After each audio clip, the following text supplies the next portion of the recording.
खुलुमबाय स्टुडिय'आव आङो राकेश रामसियारि खुंथाय गोहोआव फैयोब्ला सिलिन्डारनि बेसेनखौ 500 रां खालामगोन नोंगौ खुंथाय गोहोआव फैयोब्ला कंग्रेसआ खुंथाय गोहोआव फैयोब्ला आसामावबो 500 राङावनो नोंथांमोना मोननो हागोन सिलिन्डार नोंगौ बे बाथ्राखौ बुंदों आसाम कंग्रेसनि आफादगिरि बिथां भुपेन बराया नोंगौ थारैनो बे बाथ्राया सोमोनांथाव आरो थारैनो बिथांमोना जुदि खुंथाय गोहोआव फैयोब्ला 500 राङावनो सिलिन्डार होगोन बेनि अनगायैबो नोंथांमोना मिथिगौ दे कर्नाटक बे कर्नाटक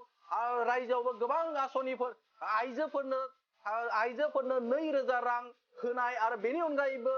सिलिन्डारनि जे बेसेन बे बेसेनखौ 500 रां खालामनाय बेफोरबायदि गोबां आसनिफोर बे आसनिफोरखौ कर्नाटकआव खालामनायखौ नुनो मोनदोंमोन आरो बेखौ लानानैनो आसामावबो कर्नाटकआव जेरै बानायदों थिग बेबायदिनो आसामावबो बेफोरबायदि आसनिफोरखौ होफुंनाय जागोन होननानै खुंथाय गोहोआव फैयोब्ला होफुंनाय जागोन होननानै आसामनि कंग्रेस कमिटिनि आफादगिरि बिथां भुपेन बराया बे समाव बुंथिदों नोंगौ बे समाव नोंथांमोननो मोनसे बिग आपडेट नोंथांमोननि गेजेराव लानानै फैदों जे कंग्रेसआ पावाराव फैयोब्ला 500 राङावनो नोंथाङा बे समाव नोंथांमोना बा साफ्रोमबो जाय बिथांमोना गेस दङ बे गेस थानाय सिलिन्डार थानाय बिथांमोननो 500 राङावनो होफुंगोन होननानै बे समाव बिबुंथि होदों बेनि अनगायैबो आइजोफोरनो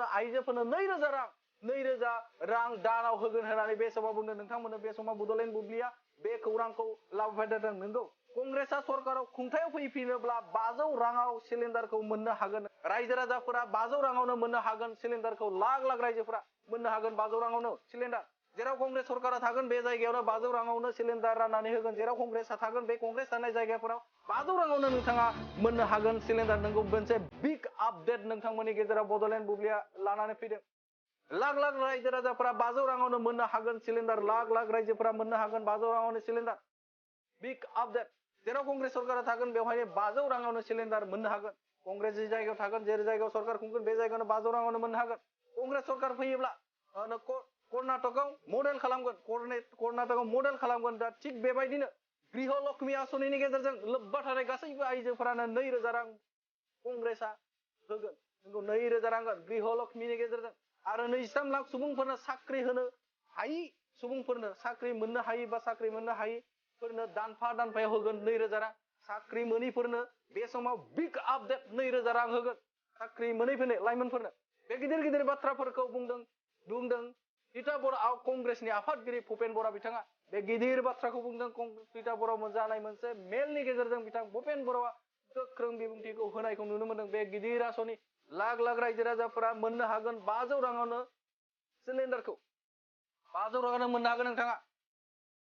जेराव कंग्रेस सरकारा थागोन बे जायगायाव 500 राङावनो सिलिन्डार मोननो हागोन जे जायगायाव कंग्रेस थागोन बे जायगायाव 500 राङावनो नोंथांमोना मोननो हागोन सिलिन्डार कंग्रेस सरकारा फैयोब्ला कर्नाटक मडेल खालामगोन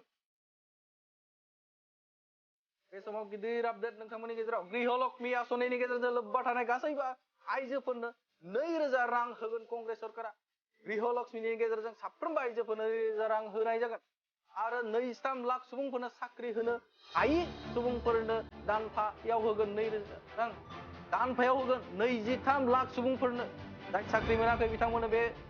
गिदिर थांखिखौ फोसावदों बे गिदिर बाथ्राफोरखौ बुंदों तिताबराव कंग्रेसनि आफादगिरि भुपेन बरा बिथाङा बे गिदिर बाथ्राखौ बुंदों भुपेन बरा तिताबरनि मोनसे हाबाफारियाव बाहागो लानाय मोनसे बिग आपडेट नोंथांमोननि गेजेराव लानानै फैदों जे कंग्रेसआ सरकाराव फैयोब्ला खुंथायाव फैयोब्ला 500 राङावनो सिलिन्डारखौ मोननो हागोन मोनसे बिग आपडेट 500 राङावनो मोननो हागोन बेनि अनगायैबो जाय बिथांमोना 23 लाख सुबुंफोरनो बा लाइमोनफोरनो जाय बिथांमोना साख्रि गैया जाय बिथांमोनाव जेबो दा साख्रि मोनाखै बिथांमोननो दानफायाव 2000 रां होगोन होननानै बे समाव बिग आपडेट फोसावथाय होदों बेनि अनगायैबो जाय बिथांमोना आइजो बे आइजोफोरनोबो 2000 रां खरै एकाउन्टआव सोना होगोन होननानै मोनसे बिग आपडेटखौ लानानै फैदों बे समाव नोंथांमोननो भुपेन बराया मा बुंदों नोंथांमोननि गेजेराव लाबोदों য'ত কংগ্ৰেছ ক্ষমতালৈ আহিব আমি কৰ্ণাটক মডেলটো চলাম কৰ্ণাটক মডেলৰ অৰ্থ হৈছে যে নিজৰ আপোনাৰ উপাৰ্জনৰ বাদ দি গৃহলক্ষ্মী নামেৰে আমি প্ৰতিটো সাধাৰণ পৰিয়ালৰ মহিলাক 2000 টকা দিম নিবনুৱা সমস্যা মুখ্যমন্ত্ৰী আগতে 24 লাখৰ ভৱিষ্যত কি হ'ব বুলি আমাৰ তৰুণ গগৈ ডাঙৰীয়াক প্ৰশ্ন কৰিছিল আজি তেওঁ কি কৰি আছে গতিকে যিখিনি মানুহক তেওঁ 24 লাখ বুলি কৈছিল এতিয়ালৈকেতো 1 লাখেই নোৱাৰিলে বাকী 23 লাখক আমি চাকৰি দিব নোৱাৰালৈকে মাহিলী ভাত্তা দিয়াৰ সিদ্ধান্ত লৈছো গেছ সিলিণ্ডাৰ আমি ফ্ৰী গেছ সিলিণ্ডাৰ নিদো বিজেপি নিচিনা উজ্জ্বলা আঁচনি দি পিছত ৰাইজে নজলা নাম দিব এনেকুৱা আঁচনি আমি নিদিওঁ আমি কৈছোঁ আমি য'ত চৰকাৰ কৰিম আমি 500 টকাত চিলিণ্ডাৰ দিম আৰু আমি ৰাজস্থানত কৰ্ণাটকত দি আছোঁ এই কথাখিনি আমি ৰাইজৰ সৈতে পাতিছোঁ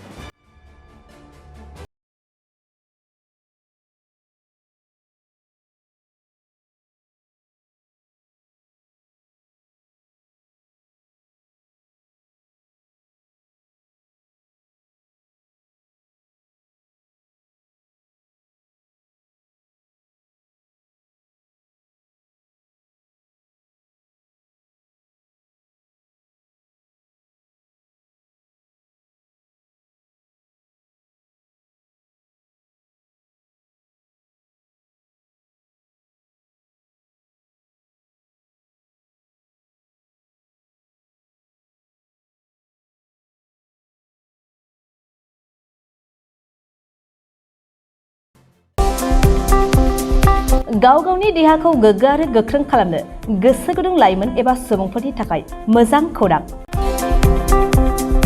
क'क्राझार सोहोरनि खोदोमथलायाव लानानै फैदों फिट सिटी मुंनि मोनसे जिम सेन्टार सोरांस्रि नार्जारिनि गोदानै बेखेवजानाय फिट सिटी मुंनि जिम सेन्टाराव फैनानै नोंथाङा नोंथांनि देहाखौ गोग्गो आरो गोख्रों खालामना लादो